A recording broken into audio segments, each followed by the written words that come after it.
When people picture knitting or crochet, they often imagine a grandmother sitting in a rocking chair making scarves or blankets. It's a comforting image, but it also reveals something about how fiber arts are viewed today. I'm Margaret Laver, and this is Almost 107. In this episode, we're exploring fiber arts and why practices like knitting, crochet, and sewing are often undervalued as art forms. For many people, these activities are seen as just hobbies, something relaxing, something domestic, and often something associated with older women. But historically, that wasn't always the case. In medieval Europe, knitting was actually a respected trade practiced by men. Skilled knitters belonged to guilds and were considered craftsmen. It was a specialized skill that required training and mastery, and the work they produced had real economic value. That changed in the 19th century. As knitting became associated with the home and with women, the craft gradually lost its status as a respected trade and started to be viewed as a pastime, something idle, amateur, and domestic. In other words, the perception of the craft changed at the same time women became more closely associated with it. Over time, domestic skills like knitting and sewing were pushed further into the private sphere. They became linked to housework and caregiving rather than creativity or artistry. Even in education, subjects like home economics were eventually renamed family and consumer sciences, partly because the word home was seen as less respectable. But the skills behind fiber arts never disappeared. During both world wars, knitting and sewing became essential again, as women produced socks, uniforms, and bandages for soldiers. Domestic skills were suddenly recognized as important contributions to society. Today, fiber arts are experiencing another resurgence. Younger people are picking up knitting and crochet, sharing their work online, and forming communities around making things by hand. But the stereotypes haven't completely gone away. Even now, fiber artists often find their work divided into two categories: the so called granny knitter, quietly crafting at home, and the modern artists, whose work is seen as innovative or political. Which raises an interesting question. Why do fiber arts sometimes need to make a statement to be taken seriously? And why is quiet, creative work done in the home often viewed as less valuable than arts made in a gallery or a studio? Because behind every stitch is something many people overlook: technical skill, design knowledge, and hours of careful work. To explore that, I spoke with fiber artist Reid and Erin Thorp about their experiences working in this medium and how they see fiber arts fitting into the broader art world. Let's get into it. Hello, today I'm joined by Erin Thorp, who is a fiber artist, and she's here to talk about fiber arts and the politics and the feminism behind it. So, to start, could you introduce yourself and talk about what kind of fiber work you do? Hello, I'm Erin, and I primarily knit, but I also do some sewing, and I've made some toys and other fabric pieces from reclaimed sweaters and fabric. And I learned to knit when I was 10, so I'm now going on 40 years of knitting. I've read about how for fiber arts to be considered art, it has to have some sort of meaning or a message. Whereas if it's just a sweater or something like a toy that doesn't have a specific message, it's not art. What do you think about that? So I feel that ties into the craftivism, so activism and crafting. So that movement that really came up in third wave feminism, even though fiber arts has been used throughout feminism, even in first wave, the banners were embroidered banners. So they were still making those and using the skills that they had in order to get their message across.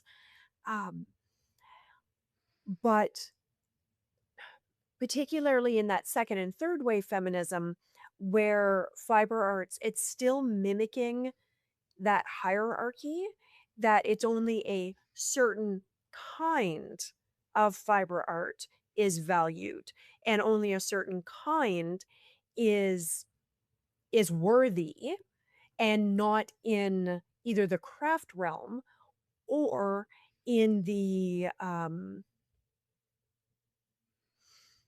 household um, necessity sort of realm, the raising of the kids kind of realm, which very much excludes a lot of different cultures and different traditions in fiber art. So, really focuses a very white, Western, affluent view of fiber art.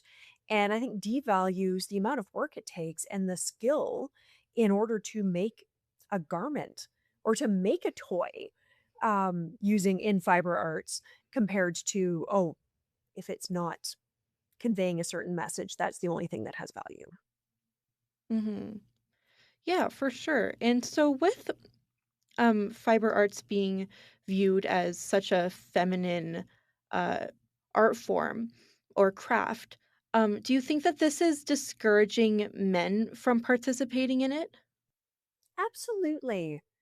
And I think like when I was trying to think of what do men do that's crafting, and I actually couldn't come up with that. Men have hobbies, and that hobby might be building train sets. And then you have like kind of stereotyping building train sets or painting models or um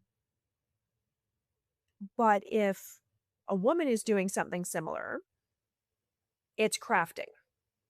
And so there very definitely is, and not that women don't have hobbies, but hobby can be used, I think, between male and female, whereas crafting is much more women's work and is seen as less than um, men's work, which may be doing carpentry around the house or fixing things, even though understanding the geometry and how things all fit together, and many of the tools are incredibly similar, just obviously different sizes and different powers and things like that. What is one final thing that you wish people understood more about it and the value of it? I think something that so many people don't understand is how expensive yarn and fabric is.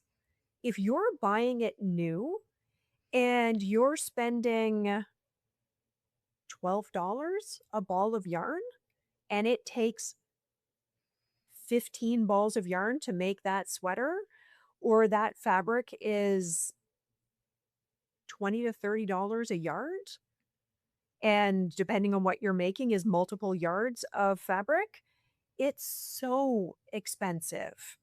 And so you can buy something that's a fast fashion, or, apply that to a toy, or but something, quickly manufactured very inexpensively, and get that sweater for $30, even $100 for something that's fancy and nice.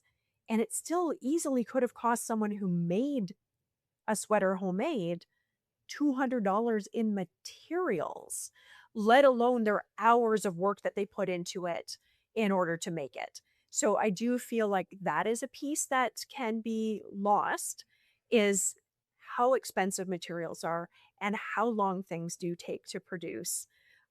Which is why when someone gives you something that they made, how valuable it is, because it is time and money that was put into it. Thank you so much for joining me, Erin. You're so welcome. That was Erin Thorp, and now we're going to jump right into the next interview with my next guest, Reid Adam. Reid, could you introduce yourself and talk a bit about the kind of work that you do? Hi, I'm Reid Adam. I'm a sustainable fashion designer as well as a fiber artist. So I work specifically with hand spun yarn. That's my specialty. I do weaving, I sew, I knit, I crochet. I'm really just interested in all of it, the entire world of fiber arts. Yeah, and how did you get into all of it? So I actually went to Fanshawe College for fashion design. And in our program, uh, we do, in our program, we have a textile science class. So at the time, a couple of ladies actually from our local guild, the London District Weavers and Spinners Guild, came in and they gave us a little demo on hand spinning on a drop spindle. And I never looked back. I've been doing that ever since. Hmm. And has working that closely with the fiber itself kind of um, influenced how you think about the work itself? Definitely, there's a lot of work that goes into it.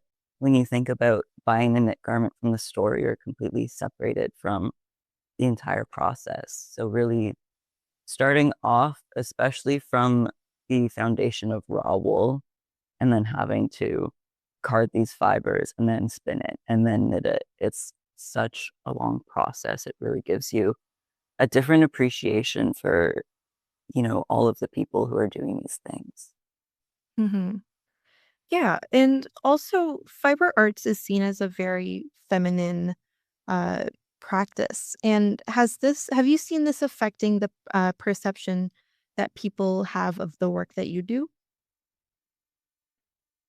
I'm not so sure at this time. I do feel like it's become a lot more open. For sure, there's a lot of history, and it's always been seen as women's work. But I think we're sort of moving forward into a new age where anyone can do these things. And I do also see there's a lot of prevalence of the queer community in fiber arts these days, which is nice to see. Hmm. And do you think that this kind of progress, it's related to, like, social media and people on TikTok and Instagram, putting their work out there and younger people starting to do it more? Yeah, for sure. As well as I see a lot of people kind of diving deeper into their political views, which is another way that fiber arts has historically been used to kind of um, be a voice for people and to get a message out. For sure. Something that I talked about in my other interview was about how, um, a lot of the time for fiber arts to be seen as art and not just a hobby, it has to have some sort of message. Whereas if you just have a sweater itself, that's not viewed as art. What do you think about that? I do think that there's a lot of value to be found in, the artistic direction of even something that doesn't have a specific message. Or in some cases, it might just be that you don't see it. There could be a lot of thought going in behind it. Um, thinking about what colors do I want to use? Colors are something that's actually, it has a message. It has a message. It affects the way that your work makes people feel. So I do think in a lot of cases there might be a deeper meaning if even if it's not seen, but that doesn't necessarily um that's not necessarily the basis of the value for this. There is still a lot of work put into any fiber art. For sure. And do you tend to have a message that you're trying to put out there with your fiber arts? I definitely do for my weavings. I do a lot of weavings, tapestry weavings. So in that case, a lot of the message that I want to communicate, it comes from poetry more so. So I like to write poetry and kind of um, it allows an idea or an emotion to kind of be seen in a more physical form. You can kind of paint a picture of it. So that's what I like to do. And then in my work in fashion design, absolutely every collection that I make has a deeper meaning. And it really, I start out with a basis of, what do I want to say in this, in my designs in this collection, and then go forward from there thinking what imagery can communicate this, what colors can communicate this, and um, all of that thought going into it. But it definitely starts from a basis of the message that I want to communicate. Yeah. Um, so what is one thing that you wish people understood more about the value of fiber arts and the work that goes into it? That I think, I mean, there is just so much work going into it. And especially because of industrialization, we've been so separated from it now. So these crafts used to be passed on from family to family, generation to generation. And now with industrialization, everything is off source. So we have this real disconnection with the value and the work that goes into fiber arts. It's really unfortunate, and um, it definitely contributes to the devaluing of the art form because, we see all these clothes in store and it's just from some mysterious source. We don't connect it to all of the people, all the hands that had to work to make these products. Thank you so much for joining me. Yes, thank you. Fiber arts hasn't changed. The skill, time, and labor has always been there.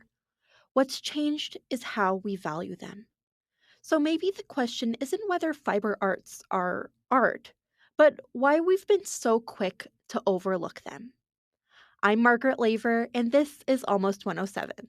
Find other episodes on our website, 1069thex.com, or subscribe wherever you get your podcasts. Thanks for listening.